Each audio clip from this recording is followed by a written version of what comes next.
Hello বন্ধুরা, মা বাবা ফার্মিংয়ে আপনারা সবাইকে স্বাগতম। তো চলে আসলাম আজকে আমার মিনি ফার্মিংয়ে।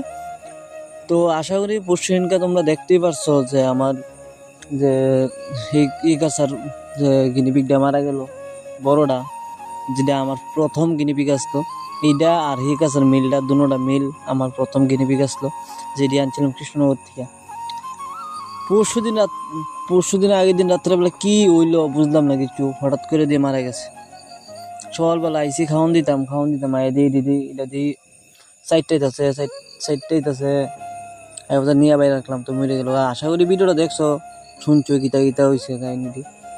তখন আইলাম এটা খাওয়ান টাওয়ান দিতাছি, খাওয়ান টাওয়ান দিয়া ওটা ওই এই যে হাঁসের বাচ্চাটি এটিরও কত দেখলাম। এডি ভাই অন্য 3 দিন হয়েছে, অনন্ত আমার মিলছে না। দত্তাম গেলে বাইকে থাকা কাহিনী আসেনি। আর কালকে ভিডিওটা পোস্ট করতে আসছি না, কালকে ভিডিও পোস্ট করতে আসছি না, এরও একটু চিন্তা কেমন লাগতেছে না। আমার সকল এই কাছাটা খালি হয়ে গেছে, আমার মেন কিনে বিক্রি শিখে গেছে।